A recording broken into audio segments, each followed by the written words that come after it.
Hi everyone, this is Grace of gbmaltese, and as you can see, I'm working on my DP April showers for the month of April, and I thought I'd read you a story as I worked on this. This story is by Hans Christian Andersen, and the name of it is The Nightingale. I hope you enjoy it. In China, the emperor is Chinese, as you can well understand, and all his courtiers are also Chinese. It happened many years ago, but the story is worth telling again, before it is forgotten. The emperor's palace was the most splendid in the world, all made of priceless porcelain, but so brittle and delicate one had to take great care in touching it. In the garden were the most beautiful flowers, and the loveliest of them were hung with silver bells, which tinkled as you passed. You could not help but admire them. Everything was admirably arranged for a pleasing effect, and the garden was quite large. Even the gardener himself did not know where it ended.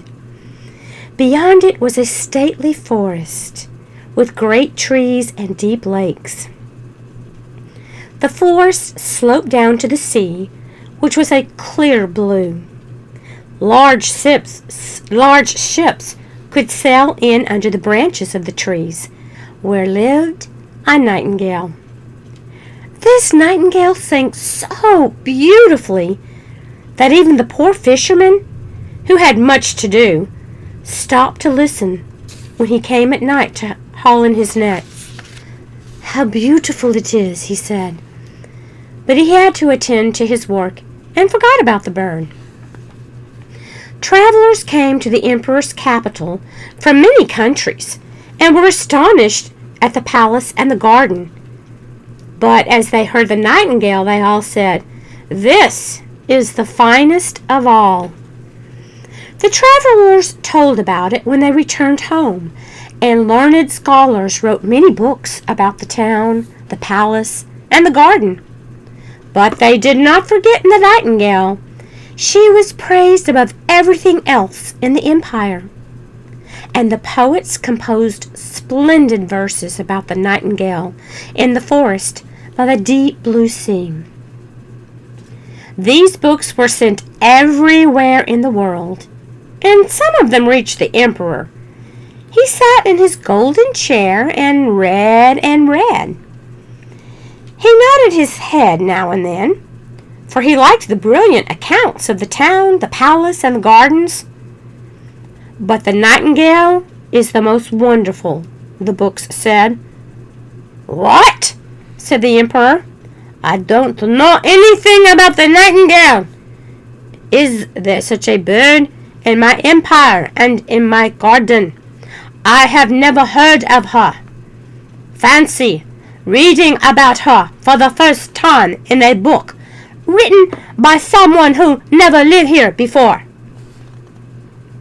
He called his first lord, who was so grand that if anyone of lower rank ventured to speak to him, he would only say, "Psst," and that means nothing at all.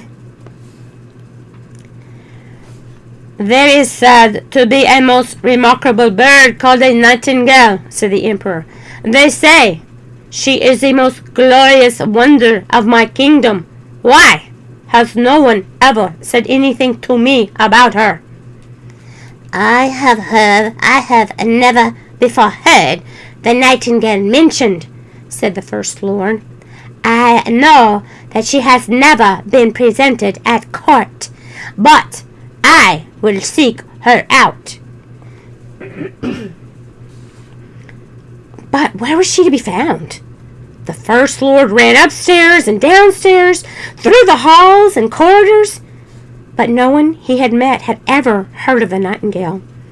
So the first lord ran again to the emperor and told him that he must have imagined, the people must have imagined this part, and the people who wrote the books It was their imagination.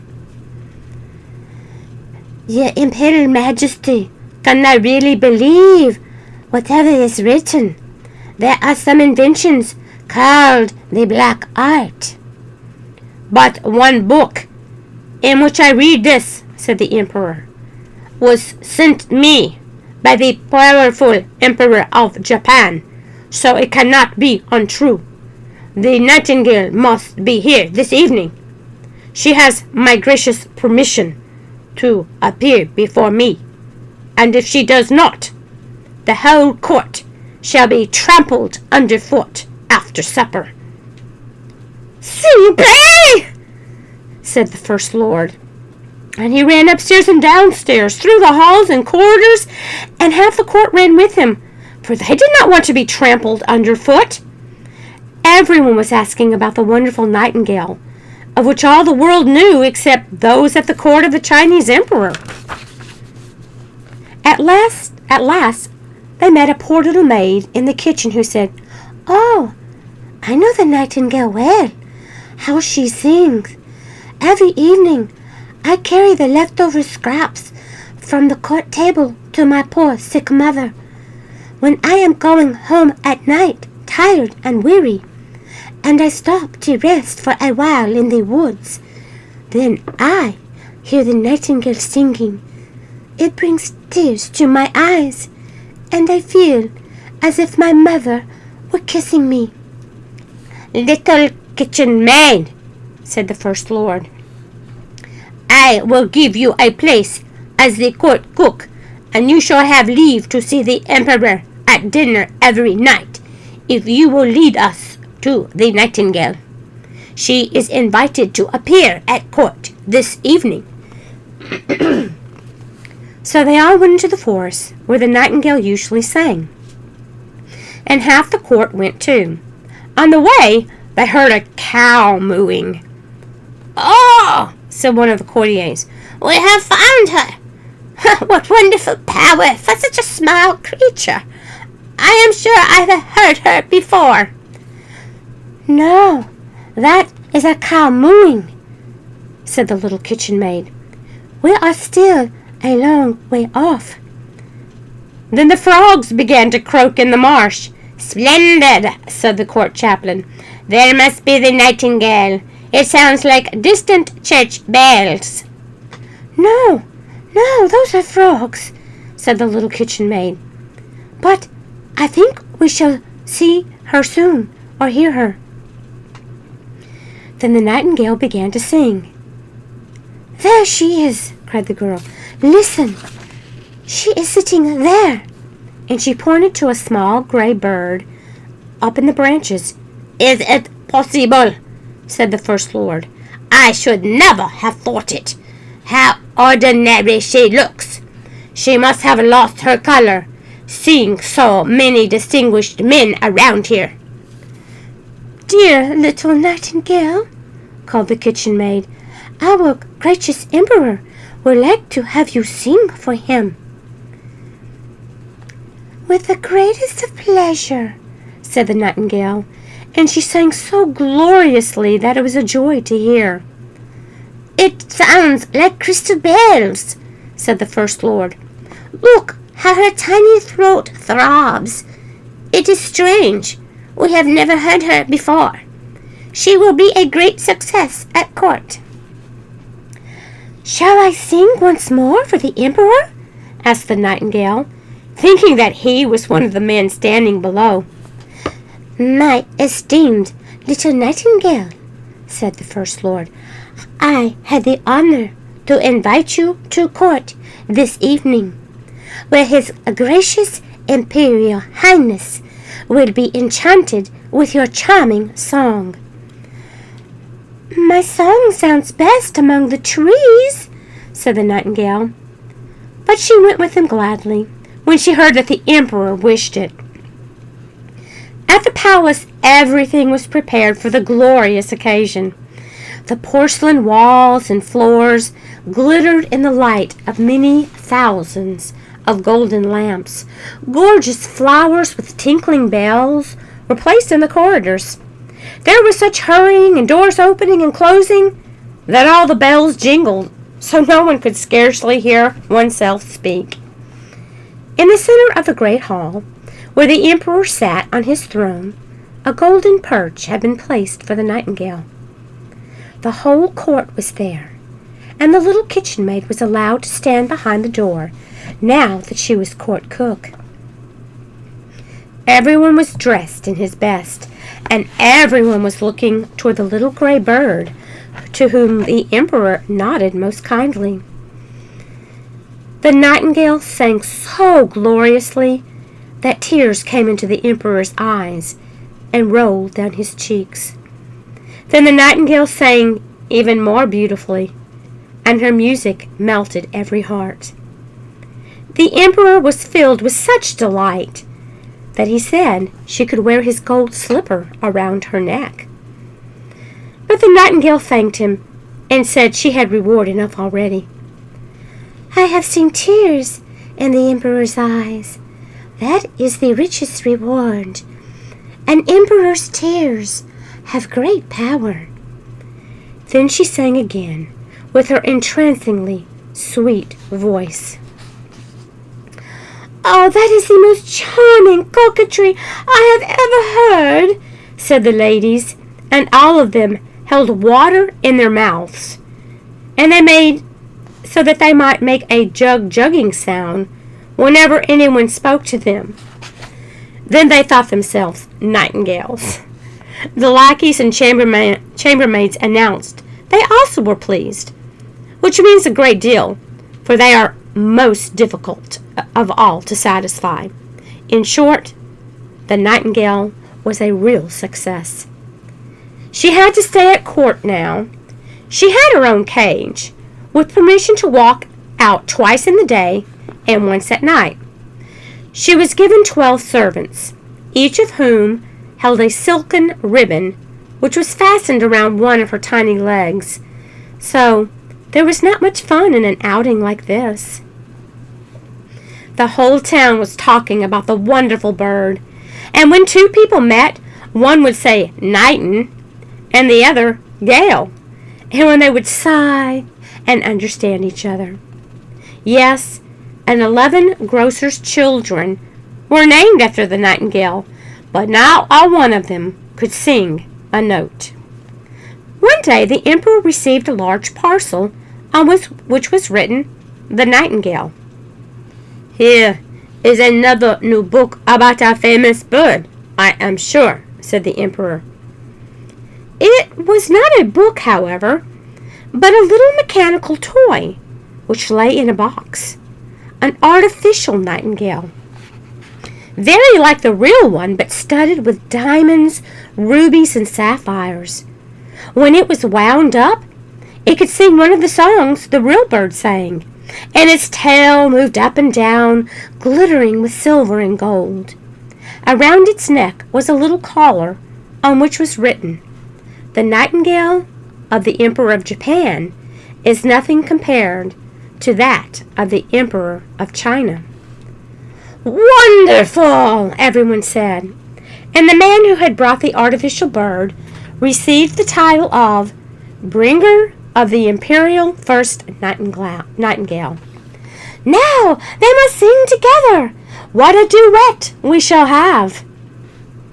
And so they did sing together, but their voices did not blend, for the real nightingale sang in her own way, and the other birds sang waltzes. "It is not her fault," said the music master. "It always gives very good time and is quite correct in every way." Then the artificial bird had to sing alone. It gave just as much pleasure as the real one, and some said it was much prettier to look at, for it sparkled like bracelets and necklaces. 33 times it sang the same piece without being tired. The courtiers wanted to hear it once again, but the emperor thought that the living nightingale should sing for them now.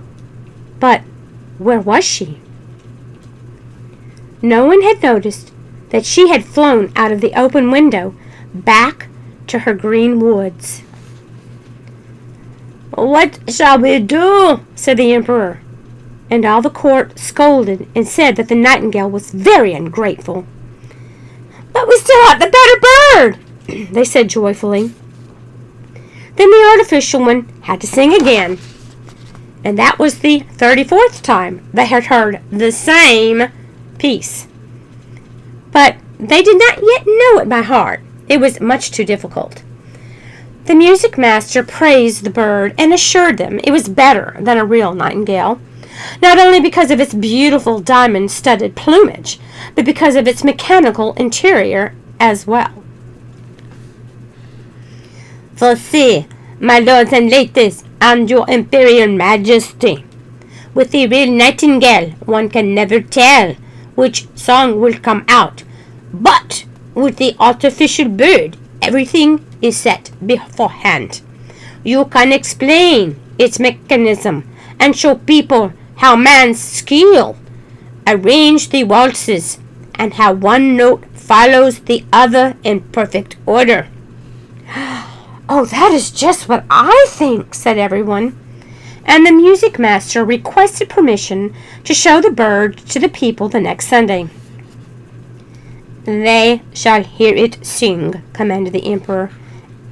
And they heard it and were as pleased as if they had had too much tea after the Chinese fashion. They all said, "Oh!" and held up their forefingers and nodded in time. But the poor fisherman, who had heard the real nightingale, suddenly remembered its voice and said, "This one sings well enough, but there is something wanting. I don't know what." The real nightingale was banished from the kingdom, while the artificial bird was put on a silken cushion by the emperor's bed. All the presents which it received of gold and precious stones lay around it. It was given the title of Imperial Night Singer, first from the left. The emperor considered that side the more distinguished, for even an emperor's heart is on the left. And the music master wrote 25 volumes about the artificial bird, all learned, lengthy, and full of the hardest Chinese words. Yet the people in the court said they had read and understood them, for they remembered that once they had been very stupid about a book and had been trampled underfoot in consequence. So a whole year passed. The emperor, the court, and the other Chinese knew every note of the artificial bird's song by heart. And they liked it the better for that. They could even sing with it, and they did so. The young street boys sang "Tra-la-la-la-la," and the emperor sang with the bird too sometimes. It was indeed delightful. But one evening, when the artificial bird was singing its best, and the emperor lay in bed listening to it, something inside the bird snapped. Whirr! All the wheels ran down, and then the music ceased. The emperor sprang up and had his physician summoned, but what could he do? Then the watchmaker came, and after a great deal of talking and examining, he repaired the bird as well as he could. But, he said, the bird must be used as little as possible, as the works were nearly worn out and could not be replaced. Here was a calamity. Only once a year was the artificial bird allowed to sing. And even that was almost too much for it. But then the music master made a little speech full of very difficult words, saying that it was just as good as before, and so, of course, it was just as good as before. 5 years passed, and then a great sorrow befell the nation. The Chinese were fond of their emperor, and now he lay ill, and it was said was not likely to live. Already a new emperor had been chosen, and the people stood in the street and asked the first lord how the emperor was. "Psst," he said, and shook his head. Cold and pale lay the emperor in his regal bed. All the courtiers believed him dead, and one after the other, they left him to pay their respects to the new emperor.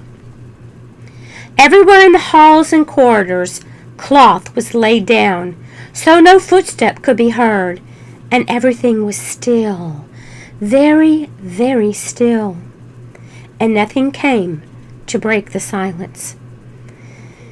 The emperor longed for something to relieve the monotony of this death-like stillness. If only someone would speak to him! If only someone would sing to him! Music would carry his thoughts away and break the spell lying on him.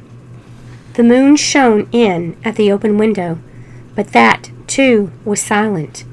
Quite silent. "Music! Music!" cried the emperor. "Precious little golden bird, sing! Sing! I gave you gold and jewels. I hung my gold slipper around your neck with my own hand. Sing! Sing!" But the bird was silent, for there was no one to wind it up, and everything was silent, terribly still. All at once, there came in through the window the most glorious burst of song. It was the little living nightingale, who had been sitting on a bough outside. She had heard of the need of her emperor, and had come to sing to him of comfort and hope. As she sang, the blood flowed quicker and quicker in the emperor's weak body, and life began to return. Thank you, said the emperor. "You divine little bird, I know you. I banished you from my kingdom, and yet you have given me life again. How can I reward you?" "You have done that already," said the nightingale. "I brought tears to your eyes the first time I sang. I shall never forget that. They are jewels that rejoice a singer's heart. But now sleep and grow strong again. I will sing you a lullaby."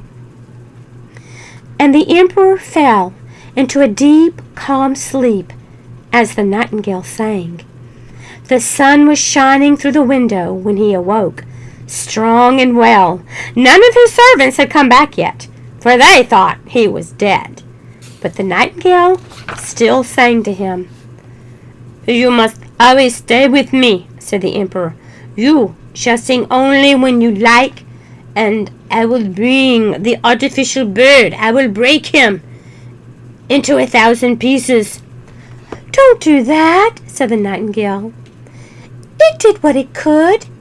Keep it as you have done. I cannot build my nest in the palace and live here, but let me come whenever I like. In the evening, I will sit on the branch outside the window and sing something to make you feel happy. I will sing of joy and sorrow.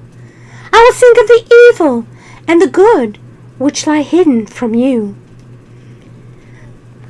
The little singing bird flies everywhere, to the poor fisherman's hut or the farmer's cottage, to all those who are far away from you and your court. I love your heart more than your crown, though that has about it a brightness as if something holy. Now I will sing to you again, but you must promise me one thing."